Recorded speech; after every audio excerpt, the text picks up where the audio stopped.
Bismillahirrahmanirrahim. Assalamualaikum warahmatullahi wabarakatuh. Innal hamdalillahi nahmaduhu wa nasta'inuhu wa nastaghfiruh wa na'udzu billahi min syururi anfusina wa min sayyiati a'malina. May yahdihillahu fala mudhillalah wa may yudhlil fala hadiyalah. Asyhadu an la ilaha illallah wahdahu la syarikalah wa asyhadu anna Muhammadan abduhu wa rasuluh. Qala Allah ta'ala: Ya ayyuhalladzina amanu taqullaha haqqa tuqatih wa la tamutunna illa wa antum muslimun. Amma ba'd.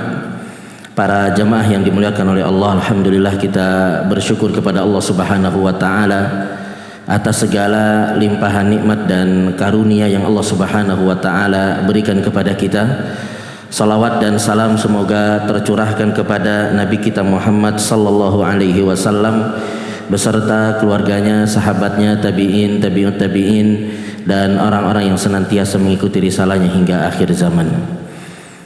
Para jamaah yang dimuliakan oleh Allah, pagi hari ini kita melanjutkan kembali pembahasan kita dari kitab Al-Kabair, dosa-dosa besar karya daripada Al-Imam Adz-Dzahabi rahimahullahu ta'ala. Kita masuk ke dosa besar yang ke-15, yaitu Al-Kibru wal-Fakhru wal-Khuyala wal-Ujubu wat-Tih, yaitu sombong ya. Jadi makna daripada al-kibar, al-fakhr, al-khuyala, al-ujub, at-tih ini maknanya berdekatan. Artinya adalah kesombongan. Adapun al-fakhru ini biasanya adalah seorang membanggakan peninggalan nenek moyangnya. Maka al-fakhru ini menyangkut kesombongan dalam hal nasab, keturunan, suku ya, atau jabatan. Adapun al-kibar ya, kesombongan dari sisi ghamtun nas, yaitu merendahkan manusia. Adapun al-khuyala ya, adalah dihayalkan ya. Dihayalkan kepadanya bahwasanya dirinya itu lebih baik daripada orang lain. Intinya ya, al-kibar, al-fakhr, al-khuyala ini maknanya adalah sama, yaitu sombong. Dan apa itu sombong? Ya, sombong adalah sebagaimana yang disebutkan dalam hadis Nabi sallallahu alaihi wasallam, al-kibru batarul haq wa ghamtun nas. Sombong itu adalah menolak kebenaran dan meremehkan manusia. Dan seorang itu dia menolak kebenaran biasanya ketika saat dia berdebat, apalagi debatnya ini ditonton oleh banyak orang, kemudian dia kalah ya.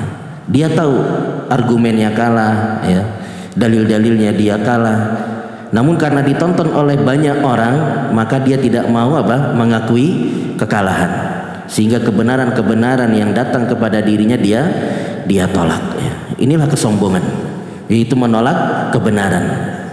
Dan di zaman Nabi Shallallahu alaihi wasallam ada orang yang menolak kebenaran ketika sedang makan bersama Nabi Shallallahu alaihi wasallam. Dia makan dengan tangan kirinya, maka diingatkan oleh Nabi sallallahu alaihi wasallam, kul biyaminik, makanlah engkau dengan tangan kananmu. Maka dia mengatakan la astati, saya tidak bisa. Dia mengatakan tidak bisa itu bukan karena lagi sakit atau cacat, tapi ma manahu illal kibar, tidak ada yang menghalangi dia untuk makan dengan tangan kanan kecuali kesombongan. Dia menolak ya kebenaran yang datang dari Nabi sallallahu alaihi wasallam. Maka didoakan oleh Nabi sallallahu alaihi wasallam, mastata'ta, engkau tidak akan bisa mengangkat tangan kananmu. Akhirnya dia mendapatkan azab yang disegerakan oleh Allah Subhanahu wa taala karena kesombongan, karena menyelisihi Nabi sallallahu alaihi wasallam. Akhirnya dia tidak bisa mengangkat tangan kanannya ya. Jadi inilah kesombongan, yaitu menolak kebenaran dan juga merendahkan, meremehkan manusia. Jamaah yang dimuliakan oleh Allah, kesombongan merupakan dosa yang pertama kali Allah Subhanahu wa taala dimaksiati. Jadi kesombongan itu merupakan dosa yang pertama kali Allah Subhanahu wa taala dimaksiati, yaitu ketika Allah Subhanahu wa taala berfirman, wa idz qulna lil malaikati isjudu li adama fasajadu illa iblis. Ketika Allah Subhanahu wa taala perintahkan kepada malaikat untuk sujud kepada Nabi Adam alaihi salam, fasajadu, maka seluruh malaikat sujud kepada Nabi Adam kecuali iblis. Aba wastakbar. Iblis enggan dan menyombongkan apa? Diri. Kenapa iblis tidak mau sujud kepada Nabi Adam alaihissalam? Karena merasa dirinya lebih mulia, lebih baik daripada Nabi Adam alaihissalam. Ya. Khalaqtahu, ya, khalaqtahu min nar, ya, khalaqtahu, engkau menciptakan Adam dengan tanah, sedangkan engkau menciptakan aku dengan api, ya. Maka iblis, ya, dimasukkan oleh Allah Subhanahu wa taala ke dalam neraka. Maka siapa yang dia menyombongkan dirinya, maka dia sama dengan iblis, dan dia akan menemani iblis di dalam neraka. Kemudian jemaah yang dimuliakan oleh Allah, kesombongan itu merupakan amalan hati, ya. Sombong merupakan amalan hati. Namun dia bisa dilihat dari cara orang itu berjalan, cara orang itu dia berkendara, cara dia tersenyum, ya. Sekalipun sombong itu merupakan amalan hati, namun bisa dilihat, ya, dari cara dia berjalan, dari cara dia berbicara, dari cara dia tersenyum, dari cara dia ketika bertemu dengan orang. Dia mungkin salaman namun tidak melihat wajahnya. Makanya Allah Subhanahu wa taala dalam surat Luqman berfirman, wala tusair khaddaka linnas wala tamshi fil ardi maraha. Janganlah engkau memalingkan wajahmu dari manusia karena kesombongan, dan jangan engkau berjalan di muka bumi ini dengan keangkuhan. Innallaha la yuhibbu kulla mukhtalin fakhur. Sesungguhnya Allah Subhanahu wa taala tidak mencintai orang-orang yang sombong lagi membanggakan dirinya. Tapi jamaah yang dimuliakan oleh Allah, apa dampak daripada kesombongan? Di antara dampak daripada kesombongan yang pertama adalah tidak dicintai oleh Allah Subhanahu wa taala. Tidak dicintai oleh Allah. Sebagaimana Allah Subhanahu wa taala berfirman dalam surat An-Nahl ayat yang ke-23, innallaha la yuhibbul mustakbirin. Sesungguhnya Allah Subhanahu wa taala tidak mencintai orang-orang yang sombong. Dan juga dalam surat Luqman ayat yang ke-18, innallaha la yuhibbu kulla mukhtalin fakhur. Sesungguhnya Allah Subhanahu wa taala tidak mencintai orang-orang yang menyombongkan diri dan membanggakan dirinya. Menjadi hamba yang dicintai oleh Allah Subhanahu wa taala itu akan banyak keutamaan yang dia akan dapatkan. Di antara keutamaan yang akan didapatkan bagi mereka yang dicintai oleh Allah Subhanahu wa taala adalah dia tidak akan disakiti oleh Allah. Hamba-hamba yang dicintai oleh Allah tidak akan disakiti oleh Allah. Dalam hadis disebutkan, wallahi la yulqillahu habibahu finnar. Demi Allah, Allah Subhanahu wa taala tidak akan melemparkan kekasihnya ke dalam neraka. Dan juga disebutkan dalam tafsir Ibnu Katsir, ya, ada perbincangan di antara dua orang. Apa ada di dalam Al-Qur'an ayat yang menyebutkan bahwa kekasih itu tidak akan menyakiti kekasihnya? Maka orang yang ditanya ini mengatakan ada, yaitu firman Allah Subhanahu wa taala, wa qalatil yahudu wan nasara nahnu abna'ullahi wa ahibba'uh qul falima yu'adzibukum bidzunubikum. Orang-orang Yahudi dan Nasrani mengatakan kami adalah anak-anak Allah dan kekasih-kekasih Allah. Maka Allah mengatakan, kul, wahai Muhammad, katakanlah, jawablah, falima yu'adzibukum bidzunubikum. Mengapa kalian diazab gara-gara dosa-dosa kalian? Artinya mereka orang Yahudi, ya, mereka dirubah oleh Allah Subhanahu wa taala menjadi kera-kera dan babi-babi. Kenapa kalian mendapatkan hal yang demikian kalau kalian benar-benar kekasih-kekasih Allah Subhanahu wa taala, ya. Jadi dicintai oleh Allah Subhanahu wa taala akan mendapatkan banyak keutamaan. Di antaranya ini, yaitu tidak akan disakiti oleh Allah Subhanahu wa taala. Namun orang-orang yang sombong, dia tidak akan dicintai oleh Allah Subhanahu wa taala. Kemudian yang kedua, dampak dari kesombongan adalah diinjak-injak nanti pada hari kiamat, ya. Diinjak-injak nanti pada hari kiamat. Sebagaimana disebutkan dalam hadis, Nabi sallallahu alaihi wasallam bersabda, "Yuhsyarul jabbaruna wal mutakabbiruna yaumal qiyamah amsalad dzarri yata'uhumun nas." Orang-orang yang sombong, angkuh akan dibangkitkan nanti pada hari kiamat seperti semut, ya, kecil seperti semut, sehingga dia akan diinjak-injak oleh manusia. Kita tahu nanti pada hari kiamat, ya, ketika orang-orang dikumpulkan di padang mahsyar, itu dikumpulkan dalam kondisinya ketika di dunia, langsung diberikan, ya, balasannya oleh Allah Subhanahu wa taala. Sehingga orang-orang yang suka adzan, kita bisa tahu kalau dia dahulu ketika di dunia ini suka adzan, yaitu dengan dijadikan lehernya apa? Panjang. Kemudian juga ada orang yang dia dibangkitkan dengan berlumuran darah, namun darahnya ini mengeluarkan bau yang harum, bukan bau yang anyir. Siapa mereka, Pak? Yaitu orang-orang yang syahid di medan pertempuran, sehingga dia dibangkitkan dalam kondisi, ya, badannya berlumuran dengan darah. Kita tahu, oh ini dulu dia gugur di medan pertempuran, dia syahid. Ada juga yang dibangkitkan dalam kondisi jalannya miring. Ya, siapa yang jalannya miring itu, Pak? Itu orang-orang yang punya istri lebih dari satu, namun tidak apa? Adil, ya, sehingga jalannya apa? Miring. Kita tahu, ini si fulan kan dulu yang rajin sholat, rajin ikut pengajian, kok jalannya miring, ya. Oh, ternyata kita tahu dia adalah orang yang dulu punya istri lebih dari satu tapi tidak adil.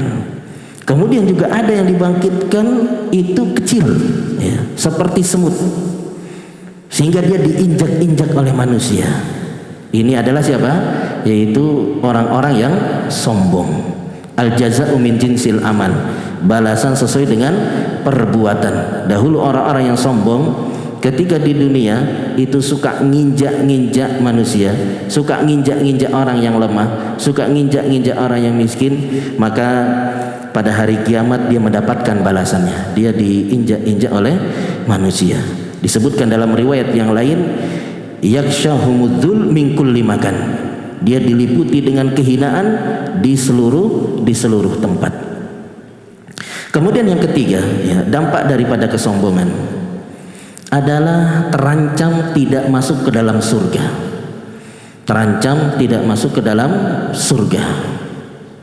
Sekalipun kesombongan yang ada dalam dirinya itu sangat kecil, ini bisa menjadikan dia terhalang untuk masuk ke dalam surga. Sebagaimana Nabi SAW bersabda, la yadkhulul jannah man kana fi qalbihi mithqala dzarratin min kibr.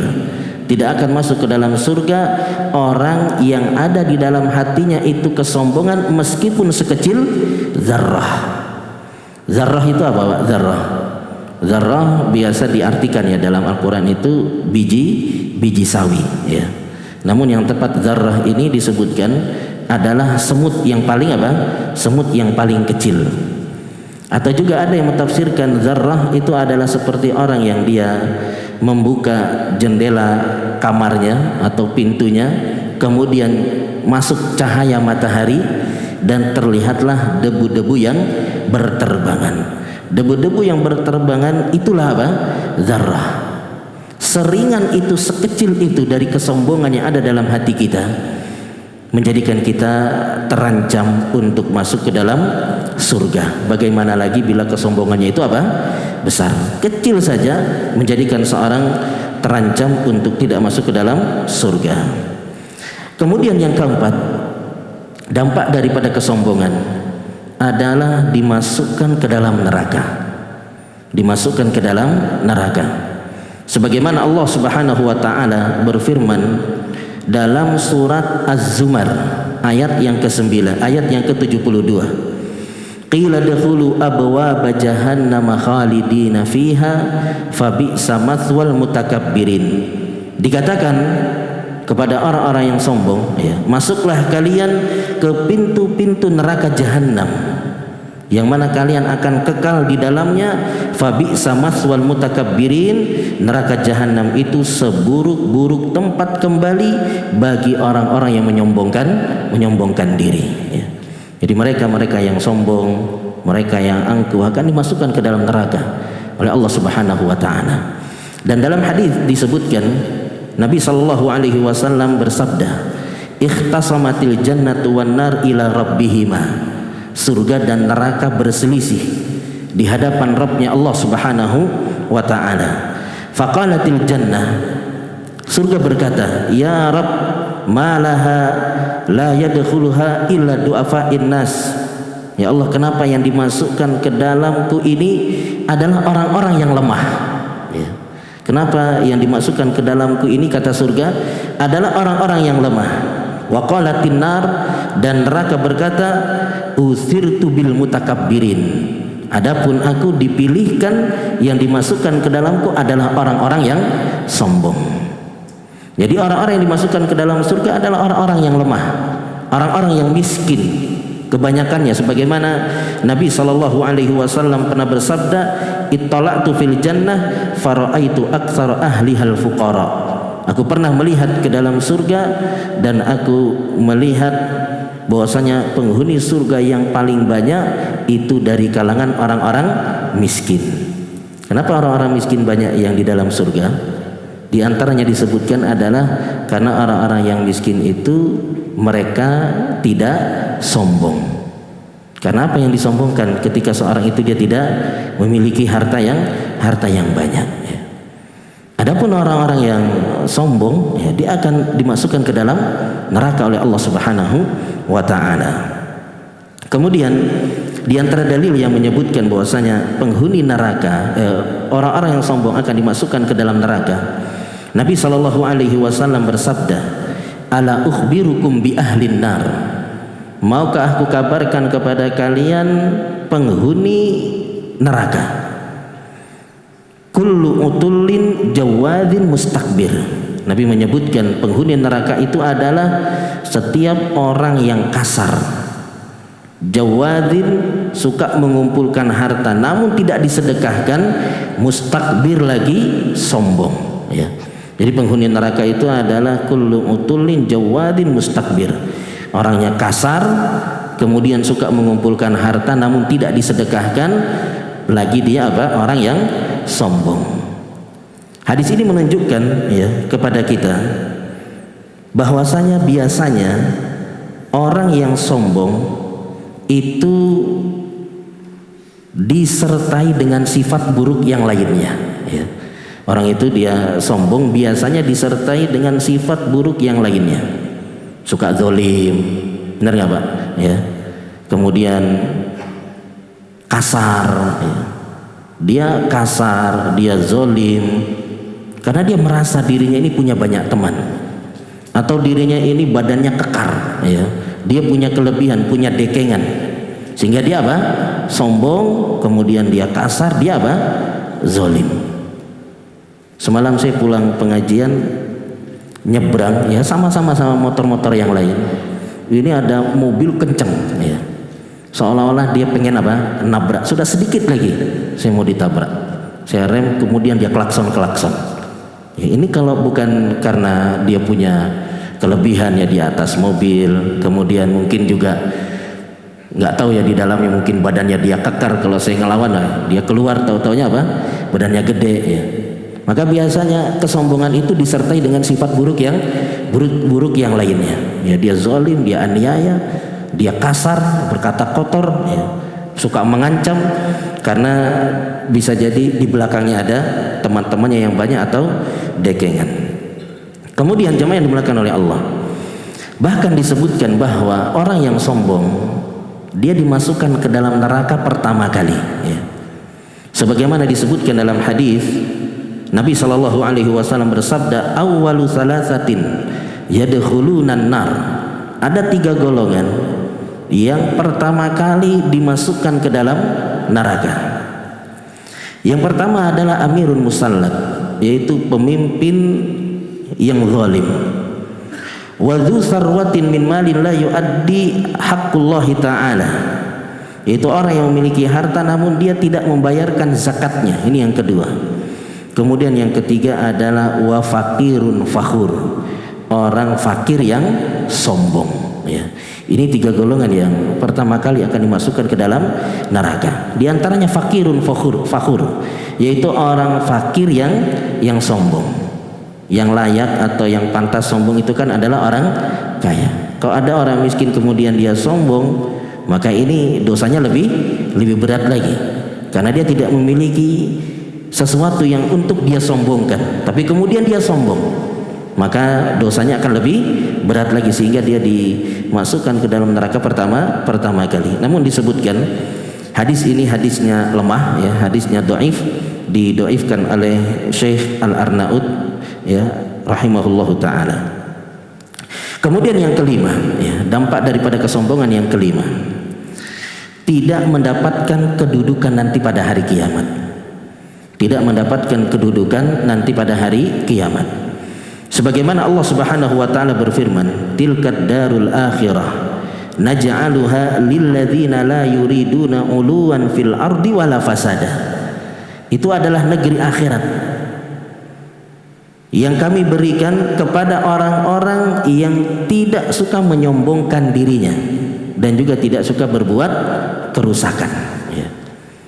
Jadi orang-orang yang dia suka menyombongkan diri, dia tidak akan mendapatkan kedudukan nanti pada hari kiamat. Bisa saja seorang ketika di dunia dia mencari kedudukan, ya, dengan mencari harta yang banyak, dia mencari penghormatan manusia, dan bisa saja dia mendapatkan itu semua, ya.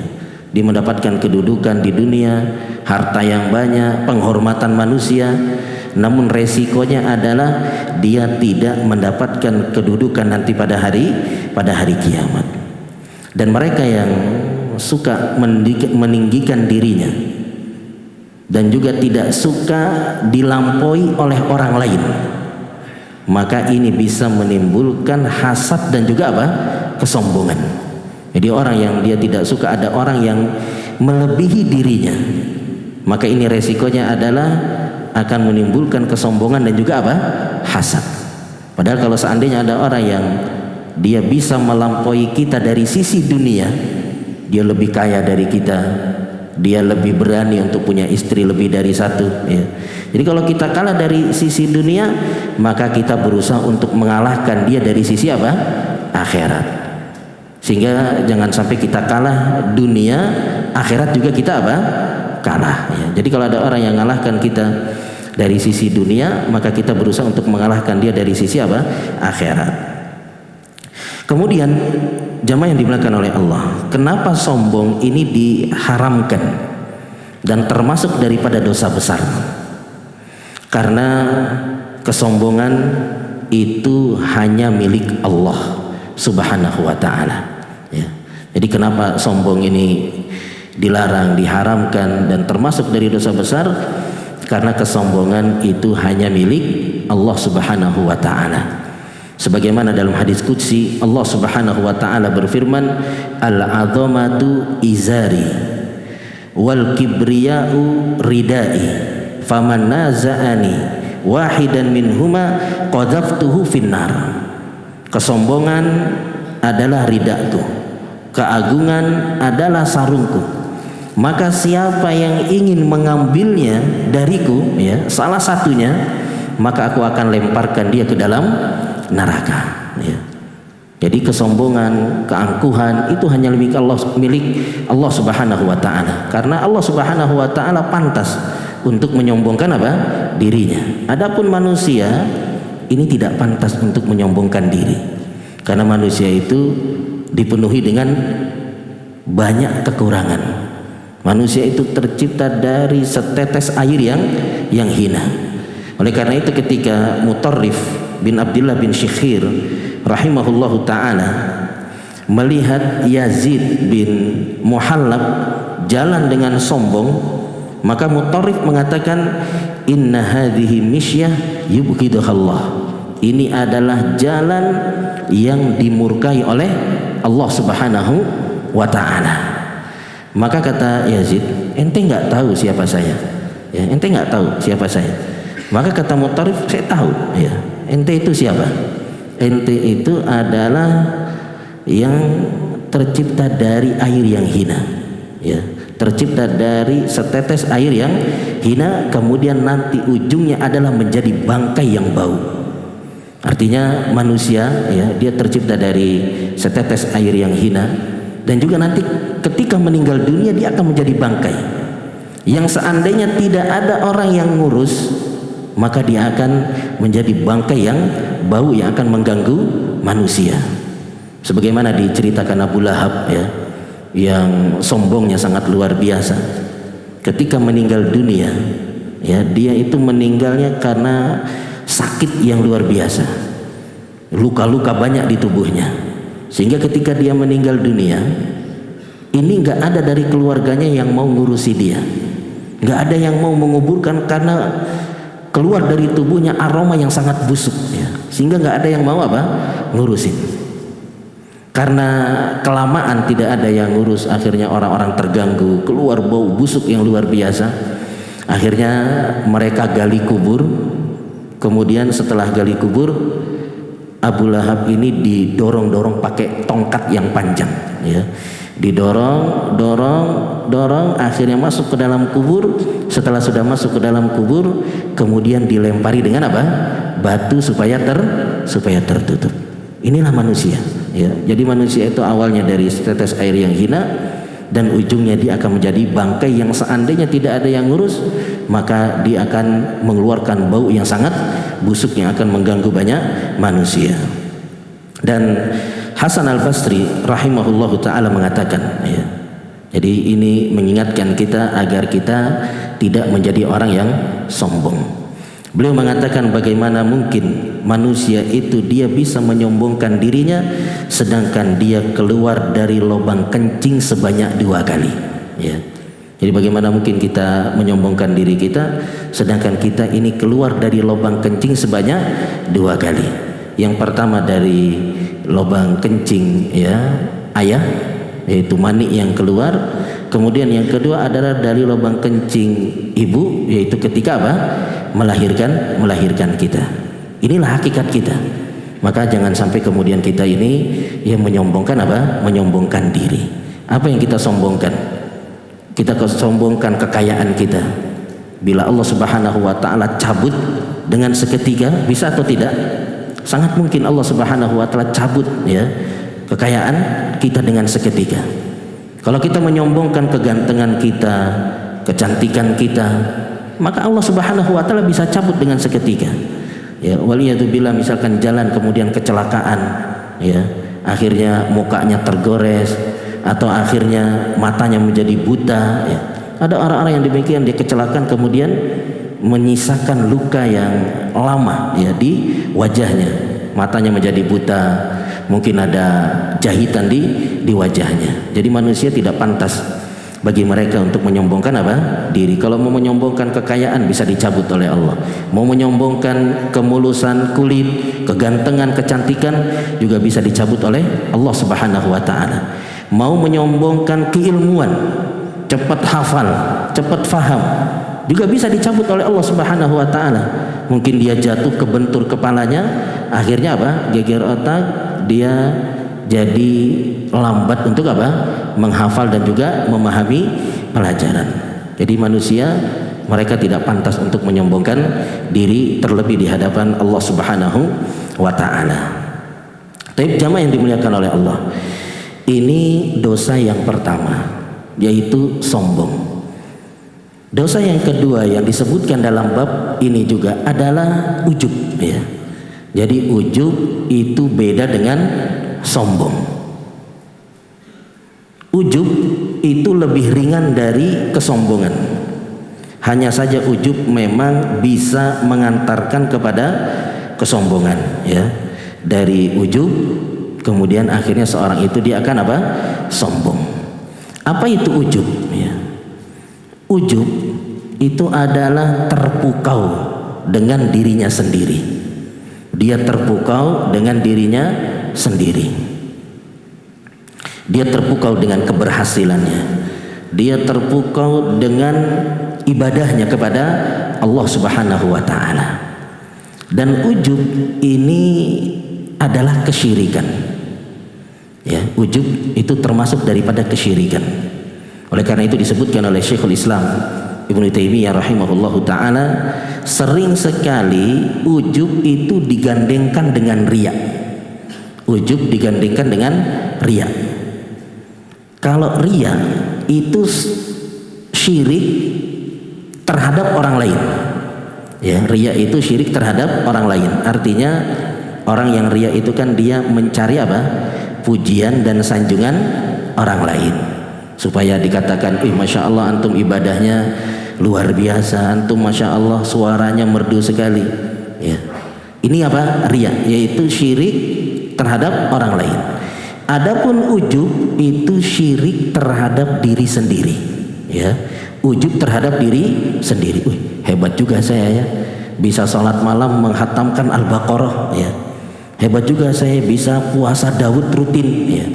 Jadi ujub itu adalah syirik terhadap diri sendiri. Dia merasa kehebatan dia dalam beribadah, keberhasilan dia itu dari kehebatannya, bukan dari pertolongan Allah Subhanahu wa taala.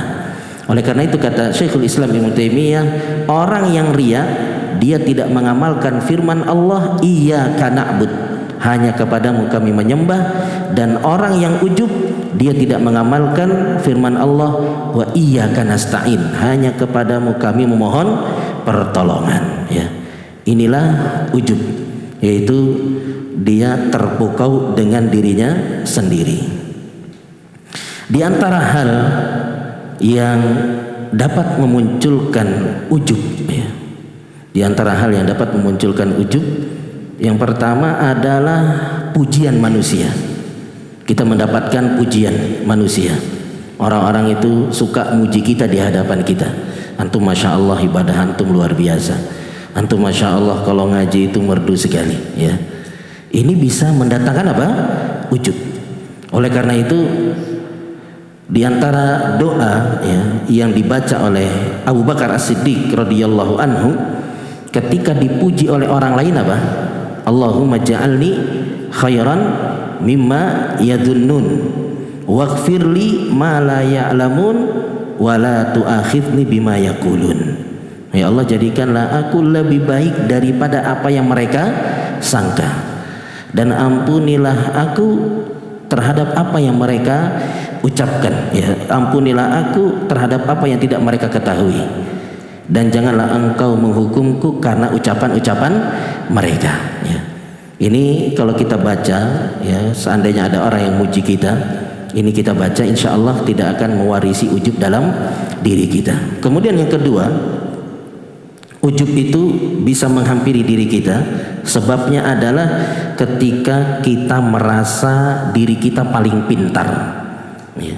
Ketika kita merasa diri kita paling pintar, padahal banyak orang yang lebih pintar dari kita. Kemudian yang ketiga adalah ketika seorang itu dia memiliki banyak amalan saleh. Ya, jadi ujub itu menghampiri orang-orang yang baik ya. Orang-orang yang saleh. Kemudian jemaah yang dimuliakan oleh Allah, ujub itu bisa dalam perkara dunia maupun dalam perkara agama. Dalam perkara dunia seperti ujubnya Qarun ya, ujubnya Qarun yang memiliki banyak harta.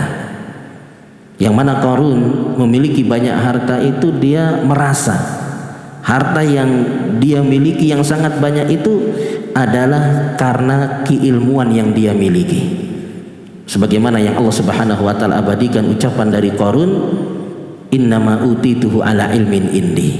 Ya, saya mendapatkan harta yang banyak ini karena ilmu yang saya apa? Miliki. Padahal ilmu itu tidak sebanding lurus dengan apa? Rizki. Banyak orang-orang yang pintar, sekolahnya tinggi, tapi rizkinya apa? Nggak banyak.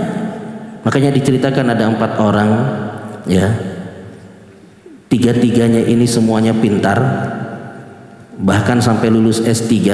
Temannya yang satu hanya lulusan SD, dan ketiga temannya yang pintar ini semuanya jadi karyawannya temannya yang lulusan apa? SD. Jadi kecerdasan, kepintaran, keilmuan itu tidak sebanding lurus dengan apa? Dengan rizki. Tapi Qarun merasa ujub ya dengan keilmuannya, ya, sehingga dia merasa hartanya yang banyak itu karena ilmu yang dia miliki. Kemudian yang kedua, ya, ujub dari sisi dunia adalah seperti ujubnya para sahabat pada perang Hunain, ya. Para sahabat ujub pada perang Hunain. Kenapa para sahabat ujub pada perang Hunain? Karena merasa pasukannya apa? Banyak. Biasanya sahabat itu kalau perang jumlahnya apa? Lebih sedikit dari musuh. Di perang Badar berapa? 300 lawan 1000. Di perang Uhud berapa jumlah kaum muslimin? 700 lawan apa? 3000. Pada perang Hunain ini kalau tidak salah musuhnya 4000, kaum muslimin jumlahnya 12.000, ya. Tapi karena ujub akhirnya mereka hampir saja menderita apa? Kekalahan. Ini sebagaimana yang Allah Subhanahu wa taala abadikan dalam surat At-Taubah ayat yang ke-25. Wa yaum laqad nasarakumullahu fi mawatin katsirah. Sungguh Allah Subhanahu wa taala telah memberikan kemenangan kepada kalian di banyak peperangan. Wa yauma hunainin id a'jabatkum kasratukum falam tughni ankum syai'a. Dan pada perang Hunain ketika kalian ujub dengan jumlah kalian yang banyak, justru jumlah yang banyak itu tidak memberikan apapun kepada kalian. Wa daqat 'alaikumul ardu bima rahubat, sehingga kalian ini merasa bumi itu menjadi apa? Sempit. Summa wallaitum mudbirin, kemudian kalian lari apa? Tunggang langgang mundur ke belakang. Ini ketika apa? Para sahabat ujub, sehingga akhirnya mereka hampir saja menderita kekalahan pada perang Hunain. Kemudian yang ketiga adalah ujub dalam berpakaian, ya, ujub dalam berpakaian. Kita kalau pakai baju harga 50 juta ada perasaan atau biasa-biasa saja, Pak?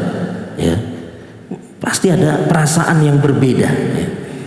Makanya Nabi Shallallahu Alaihi Wasallam mengingatkan, kul washrab walbas watasaddaq fi ghairi sarafin wala makhilah. Makan, minum, berpakaianlah, bersedekahlah, namun jangan berlebihan dan juga jangan sombong. Biasa yang mendatangkan kesombongan itu ketika apa? Berlebihan. Pakai baju harga 100 juta. Ini kalau kita buka di Google, ya, makanan yang paling mahal sekelas puding itu disebutkan harganya kurang lebih 400 juta, ya. 400 juta hanya sekelas apa? Puding. Makanan pembuka atau penutup puding itu, Pak? Ya. Makanan pembuka lah misalkan, ya. Itu harganya 400 juta. Kira-kira kalau makan puding harga 400 juta itu seperti makan tahu isi atau ada perasaan yang berbeda? Pasti ada perasaan yang berbeda. Dia pasti ujub, kemudian dari ujub dia akan apa? Sombong. Kemudian harga minuman yang termahal itu disebutkan 700-an juta.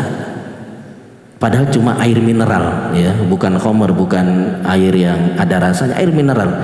Kenapa mahal? Karena tempatnya itu adalah emas 24 karat. Dan disebutkan baju yang termahal itu harganya 5,36 miliar. Itu kalau orang pakai baju itu kira-kira biasa-biasa saja, atau seperti beli kaos harga 100.000 dapat 3, Pak. Pasti ada apa? Perasaan, ya, perasaan yang lebih. Dia akan apa? Ujub. Maka pakaian ini bisa mendatangkan ujub. Oleh karena itu disebutkan Aisyah radhiyallahu anha suatu hari pernah pakai baju baru. Kemudian ketika dia pakai baju baru dia merasa, ya, ada ujub dalam apa? Ini baju bagus, mahal. Kemudian ditegur oleh ayahnya Abu Bakar As-Siddiq radhiyallahu anhu. ama alimti annal abda idza dakhalahul ujub bi zinatid dunya maqatahu rabbahu. Apakah engkau tidak mengetahui apabila seorang hamba itu masuk dalam hatinya ujub dengan perhiasan dunia, dia akan dimurkai oleh Rabbnya. Maka langsung Aisyah radhiyallahu anha membuka bajunya dan mensedekahkan bajunya tersebut. Maka kemudian Abu Bakar mengatakan, ya mudah-mudahan apa yang kamu lakukan itu menggugurkan dosamu. Jadi Aisyah radhiyallahu anha pernah merasa ujub dengan pakaiannya. Dan Nabi SAW pernah mengatakan, wa bainama rajulun yamshi fi hullatin a'jabathu nafsuhu khasafallahu bihi fahuwa yatajaljalu fiha ila yaumil qiyamah. Ketika seorang dia berjalan dengan pakaiannya yang indah, pakaiannya yang bagus, kemudian dia merasa ujub, maka kemudian dia dibenamkan ke dalam bumi dan digoncang-goncangkan di dalam bumi itu sampai hari kiamat. Ini ancaman yang berat bagi mereka yang ujub. Jadi ujub itu bisa dari dari dunia. Kemudian ujub bisa juga dalam agama. Ujub dalam agama seperti apa contohnya? Misalkan kita mengatakan, kalau bukan karena saya, dakwah itu tidak akan jalan. Ini ujub atau bukan? Ini ujub. Kalau bukan karena saya, dakwah nggak akan jalan. Dakwah akan bubar. Dan juga misalkan ujubnya seorang dai, ketika banyak jamaah yang hadir di pengajiannya, ini karena keikhlasan saya ini, ini karena keikhlasan saya, makanya banyak jamaah yang hadir di pengajian saya. Ini ujub. Padahal keikhlasan itu tidak mesti menjadikan seorang ustadz dai itu yang hadir di pengajiannya banyak. Para nabi ketika mereka berdakwah, apakah banyak pengikutnya atau sedikit? Ada nabi itu yang pengikutnya cuma satu, pengikutnya cuma dua. Nabi Nuh alaihi salam yang berdakwah kurang lebih selama 950 tahun, disebutkan yang beriman dengan Nabi Nuh ini jumlahnya hanya sedikit sekali, kurang lebih hanya 80 orang disebutkan, hanya 80 orang. Berarti berapa setiap berapa tahun sekali ada pengikutnya, sebutkan setiap 12 tahun sekali cuma ada satu yang beriman, setiap 12 tahun. Apakah kemudian kita katakan itu karena nggak ikhlas itu Nabi Nuh?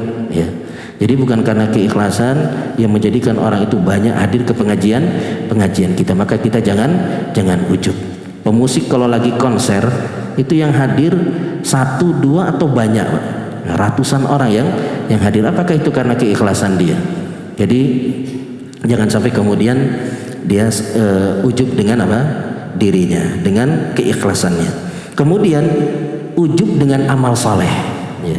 Ujub dengan amal saleh. Ketika kita banyak beribadah, banyak membaca Al-Quran, banyak tahajud, maka ini bisa mewarisi ujub dalam diri kita.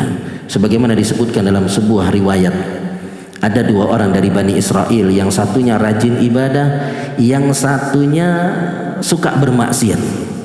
Maka yang rajin ibadah ini suka mengingatkan, ya fulan aksir, wahai fulan berhenti, jangan maksiat. Maka dia berhenti dari maksiat. Kemudian akhirnya dia maksiat lagi, maka diingatkan lagi, ya fulan aksir, wahai fulan berhentilah untuk bermaksiat. Maka dia berhenti. Begitu berhenti, akhirnya maksiat lagi, maka diingatkan lagi, wahai fulan berhenti, jangan maksiat. Akhirnya orang yang suka ditegur ini lama-lama jengkel, seperti kita kalau banyak diingatkan lama-lama jengkel, maka dia jengkel. Dia mengatakan, Abu Ista alayya raqiba, apakah engkau diutus oleh Allah untuk mengawasiku? Maka ketika orang ini jengkel, dia ngegas, maka orang yang baik ini, yang amal solehnya banyak ini, yang suka mengingatkan ini juga akhirnya ngegas. Dia mengatakan, demi Allah, Allah Subhanahu wa ta'ala tidak akan mengampunimu. Ini ujub atau bukan? Dia ujub. Akhirnya dia apa? Sombong. Dia mengucapkan kalimat demikian, demi Allah, Allah tidak akan apa? Mengampunimu. Maka kemudian Allah Subhanahu wa taala mewafatkan mereka berdua, dan yang suka maksiat dimasukkan ke dalam surga, yang banyak beramal saleh kemudian dimasukkan ke dalam neraka. Karena apa? Karena ujubnya, karena kesombongannya, dan juga karena dia meluaskan rahmat, menyempitkan rahmat Allah Subhanahu wa taala yang luas, ya. Ampunan Allah yang luas kemudian dia apa? Sempitkan. Dia mengatakan, demi Allah, Allah tidak akan mengampunimu. Kemudian jamaah yang dimuliakan oleh Allah, Bishr al-Hafi rahimahullahu taala, ketika ada orang yang kagum dengan ibadahnya, dengan amal salehnya, maka apa yang dikatakan oleh Bishr al-Hafi kepada orang tersebut? Jangan engkau tertipu dengan apa yang engkau lihat dari ibadahku ini, karena sesungguhnya iblis beribadah kepada Allah ribuan tahun, tapi ujung-ujungnya apa? Dia kufur kepada Allah Subhanahu wa ta'ala.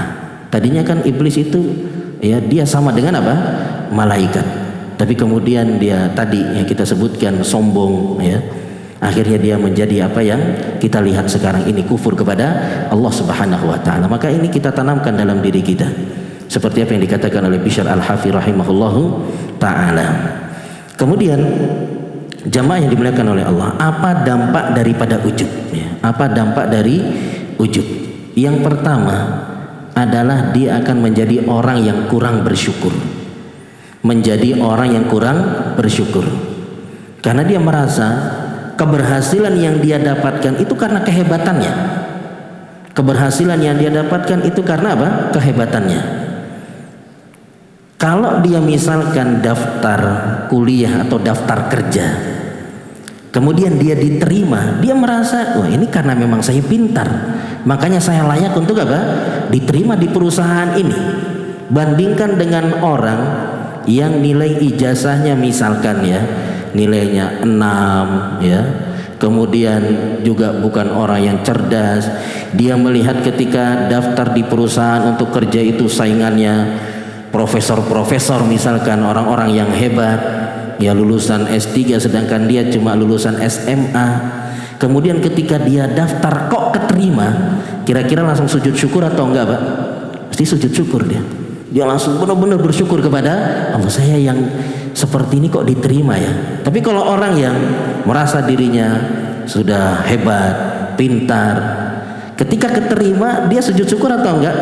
Dia enggak akan sujud syukur. Pantas saya abadi terima karena saya memang layak kerja di perusahaan ini. Maka orang yang ujub dampaknya adalah dia akan kurang bersyukur kepada Allah Subhanahu wa taala.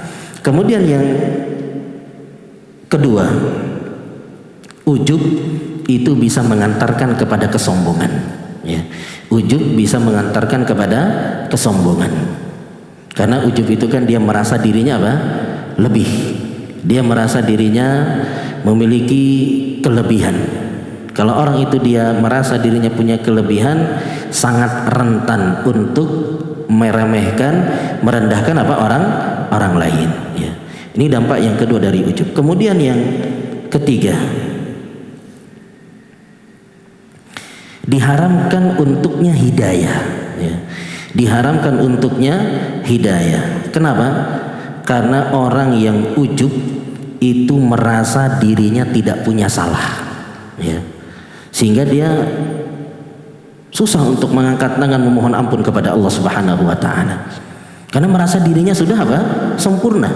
Orang yang ujub itu kan dia merasa dirinya hebat, merasa amal solehnya banyak, ya. Sehingga dia akan susah untuk kemudian mengangkat tangan memohon ampun kepada Allah Subhanahu wa taala. Kemudian yang berikutnya, terhapus amalannya. Terhapus amalannya. Karena ujub sebagaimana tadi yang sudah kita singgung, bagian daripada apa? Kesyirikan.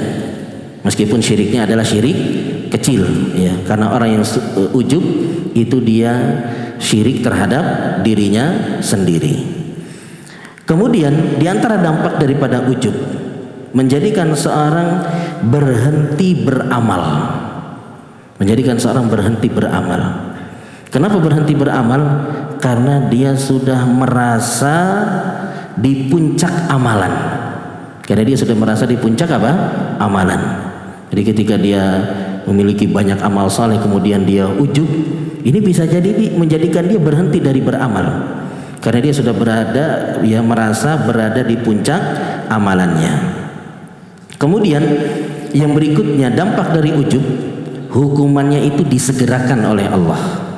Hukumannya disegerakan. Sebagaimana hadis yang tadi kita baca, ada orang yang ujub dengan pakaiannya, kemudian akhirnya dia dibenamkan oleh Allah Subhanahu wa taala ke dalam bumi, ya.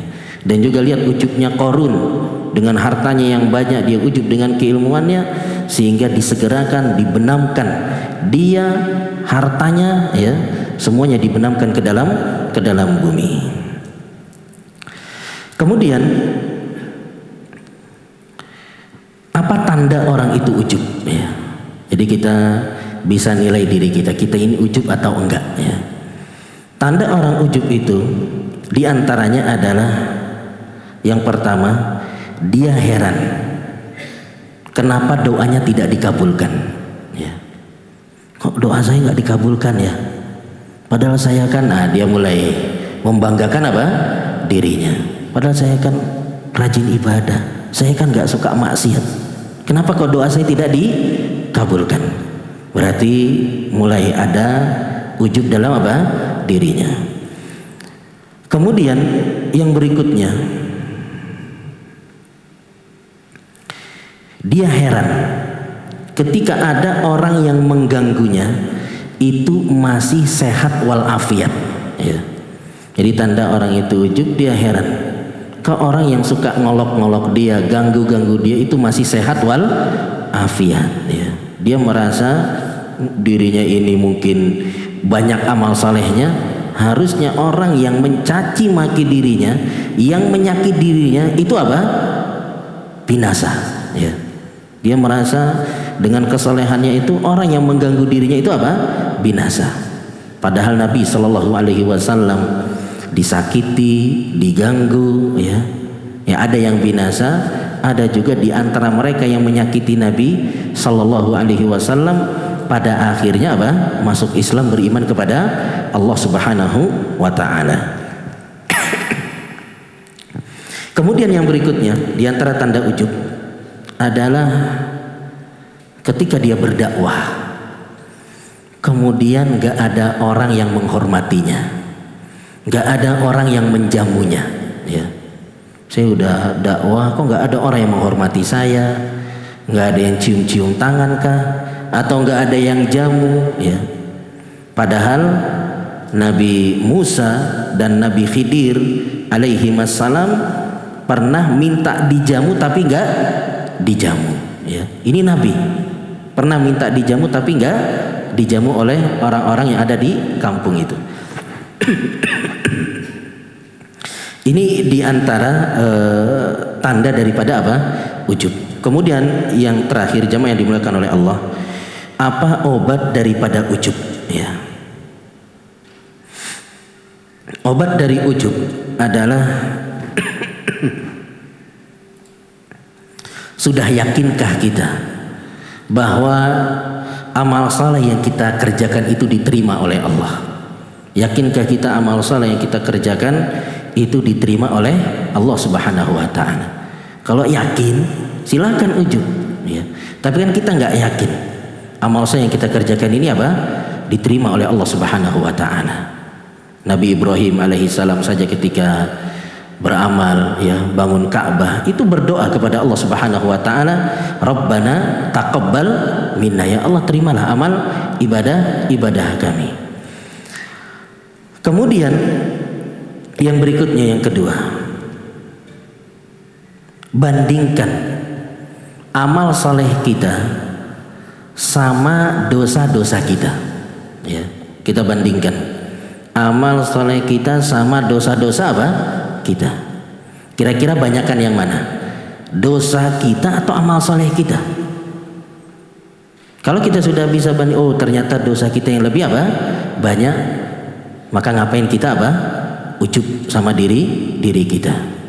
Kemudian yang berikutnya, ya, di antara obat daripada ujub adalah kita ini bisa beribadah itu karena kehebatan kita atau pertolongan Allah Subhanahu wa ta'ala.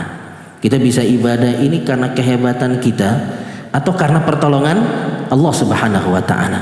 Kalau kita sadar kita bisa beribadah, bisa baca Quran sehari itu 5 juz atau mungkin 10 juz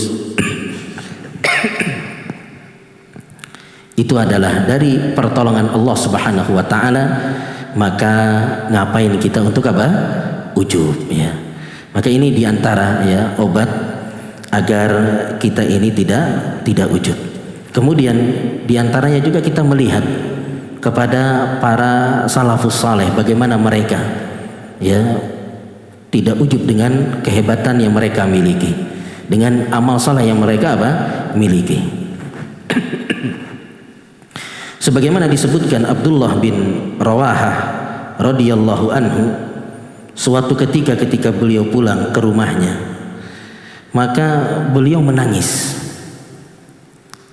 Ketika beliau menangis, ditanya sama istrinya, kenapa engkau menangis? Tapi Abdullah bin Rawahah malah makin terus menangis. Maka istrinya pun ikut nangis, karena lihat suaminya nangis, istrinya ikut nangis. Ketika istrinya nangis, ditanya sama Abdullah bin Rawahah, kenapa kok kamu nangis? Maka kata istrinya, ya saya ngelihat kamu nangis maka saya ikut apa? Nangis. Maka Abdullah bin Rawahah mengatakan, saya nangis itu karena saya teringat dengan firman Allah Subhanahu wa ta'ala dalam surat Maryam, wa im minkum illa wariduha kana ala rabbika hatmam maqdiyah. Setiap kalian akan melewati apa? Neraka, akan mendatangi neraka. Karena itu merupakan kepastian dari Allah Subhanahu wa ta'ala. Artinya mendatangi neraka itu melintas di atas apa? Sirat. Summa nunajjil ladzina taqaw wa nadarudz zalimina fiha jithiyah. Kemudian Allah Subhanahu wa ta'ala akan menyelamatkan orang-orang yang bertakwa dan akan membiarkan orang-orang yang zalim tersungkur masuk ke dalam neraka. Kemudian Abdullah bin Rawahah mengatakan, fala adri ananju minha amla. Aku tidak tahu apakah aku bisa selamat atau apa? Tidak. Ini kira-kira Abdullah bin Rawahah ujub atau tidak, Pak? Tidak ujub dalam dirinya. Sekalipun ibadahnya sangat luar biasa, tapi beliau masih takut untuk dimasukkan ke dalam neraka oleh Allah Subhanahu wa ta'ala. Maka kalau kita melihat, ya, kisah-kisah para salafus saleh, para sahabat, tabi'in, atba'ut tabi'in, maka mudah-mudahan ini bisa menghilangkan apa? Ujub dalam diri kita. Terakhir, ya, kisah daripada ada seorang salaf, kalau tidak salah Abu Dawud, ya, As-Sijistani rahimahullahu ta'ala, ketika beliau naik kapal, ketika baru naik kapal sudah jalan, ada orang bersin di pelabuhan. Kemudian orang ini mengucapkan alhamdulillah. Maka Abu Dawud itu langsung apa? Langsung sewa sekoci. Sekoci diturunkan, dia pergi ke pelabuhan hanya untuk mengucapkan yarhamukallah, ya. Setelah itu dia balik lagi naik ke kapal. Ketika dia naik ke atas kapal, orang-orang mengatakan, ngapain ente? Kok cuma ngucapin yarhamukallah sampai harus apa? Sewa sekoci. Kalau jawaban orang sombong kira-kira gimana, Pak? Jawaban orang-orang yang ujub kira-kira gimana? Mang ente nggak tahu apa? Ya, ini kan hadis Nabi, ya. Nabi perintahkan kalau ada orang bersih ngucapin alhamdulillah, maka apa? Jawab dengan yarhamukallah. Tapi jawaban dari Abu Dawud, ya, seorang yang tawadu, orang yang tidak ujub, dia hanya mengatakan, saya berharap mudah-mudahan doa dia dikabulkan oleh Allah Subhanahu wa ta'ala. Karena kalau kita menjawab yarhamukallah, maka orang yang bersin itu menjawab lagi dengan apa? Yahdikumullahu wa yuslihu balakum. Semoga Allah memberikan hidayah kepadamu dan memperbaiki apa? Urusanmu. Ini jawaban tawadu atau bukan? Ini jawaban orang yang tawadu, ya. Maka mudah-mudahan dengan ini kita bisa menjadi orang yang tawadu, bukan orang yang apa? Ujub, yang suka membanggakan apa? Diri, yang bisa mengantarkan kepada kesombongan. Wallahu taala alam. Ya, mungkin demikian yang bisa disampaikan pada kesempatan pagi hari ini. Mudah-mudahan apa yang disampaikan ini bermanfaat bagi kita semua. Ya, seperti biasa, sebelum ditutup, bila ada yang bertanya dipersilahkan.